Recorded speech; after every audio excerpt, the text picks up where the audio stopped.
What's up, gamers? It's me, your girl Sappho, back at it again with another video. I don't know if you can tell, but I am creatively blocked. Um, Remember how in my mending video, I was like, I don't know, maybe I'll make videos during quarantine. No, that did not happen. So I recently posted on Twitter being like, hey, can someone just like commission me to make a video? Like, money doesn't need to change hands. Just someone please tell me to make something. Um, and my buddy at Kronkyland, and by buddy here, I mean Twitter mutual for a long period of time, but I'm pretty sure we've never had a DM conversation, but he did once make this amazing fan art of me, and I love it. Oh, it's so cute. He commented being like, still really want to hear your thoughts on Evangelion, so, here are my thoughts on Evangelion.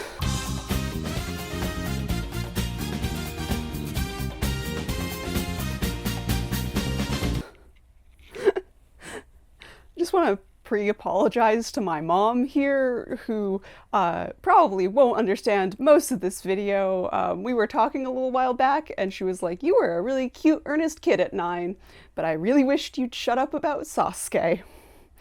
And like a couple of years ago, my aunt posted this to my Facebook wall, and I have still yet to recover from this nuke from orbit roast from a soccer mom in Ohio.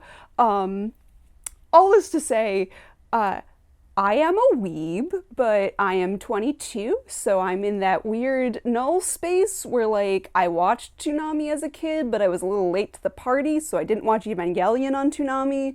And then when I was a teenager, most of anime was on, like, Crunchyroll or Funimation, or you could watch it on Netflix or Hulu, and that's where I watched anime. So I didn't watch Evangelion because it wasn't on Netflix until a year ago. Yes, this is me saying that I did watch the Netflix version of Evangelion. I know that it was bad, but I destroyed 2 family computers as a child because I was pirating anime, so my dad says I'm not allowed to pirate anime anymore. But okay, so the most important thing I want you to take away as far as my thoughts about Evangelion is that Misato and Dr. Akagi totally had a relationship. Like, sometimes you watch something and you're like, these 2 characters are gay for each other, and it's like Sherlock, where it's queerbaity and weird. No. These 2 characters just, like, had a relationship in the past and no one wants to talk about it. Like, they have this weird, intimate, kind of standoffish relationship, but also, when we get a flashback to their college years, Dr. Akagi's all like, yeah, like, Misato's the only person who treats me like I'm a normal human being. And also, her mom is all like, you never really got along with men. And I'm like, lesbian. She is a lesbian. And like, okay, I think Misato actually did have a relationship with her ex-boyfriend, and they had this weird, similarly standoffish relationship. But like, there's that bit where she's like, yeah, in college when I said I found someone else, I was lying.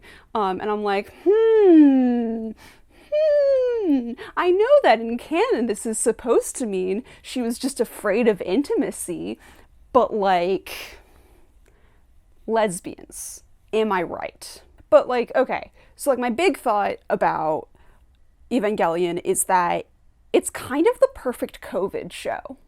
I know we're not supposed to say COVID, but I don't have monetization on my channel anyways because I'm too small, so they can't demonetize me for saying it. Yeah, like, I tried to watch the show a year ago, and I found the first 12 episodes, like, with this weird dissonant tone. I feel like because everyone has this idea that, like, the ending's really weird, which, don't get me wrong, it is, they, like, miss out on the ways in which, like, the first half of the series is also weird. The show is, like, very well written, and it gets a lot of credit for this.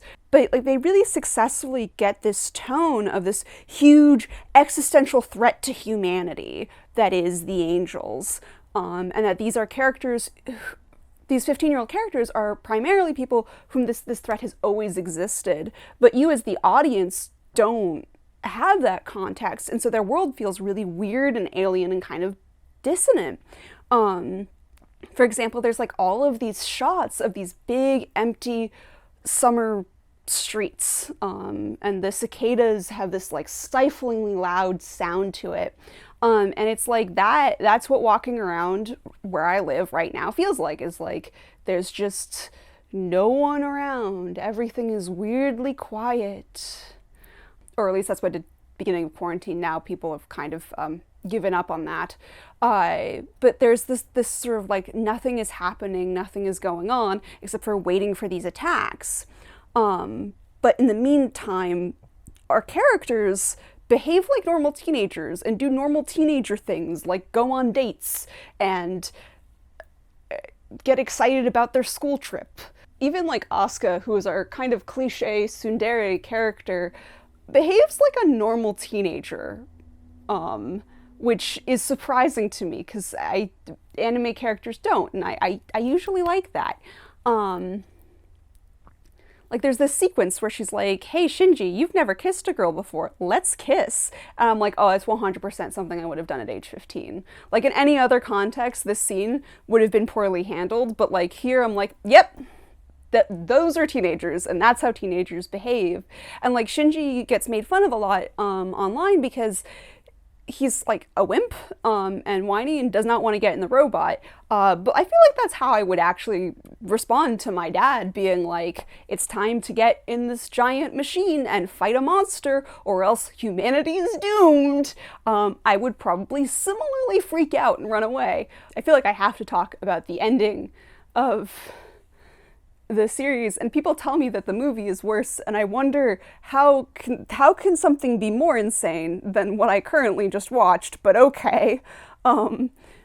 So the ending sequence, it turns into this like weird experimental art film. I found it difficult to follow, and also is probably better if I was high, but no. And it, like, honestly perfectly captures the feeling of being awake at 2 a.m. during this crisis. Like, I have been just too alone with my thoughts as of late. And I'm like, this is a mood. Like, that was, like, my main takeaway of Evangelion was, like, mood. It's a great show. I think people should watch it, but also don't watch it, like, if you are currently depressed, because, like, the show's dark. I don't know where I'm going with any of this.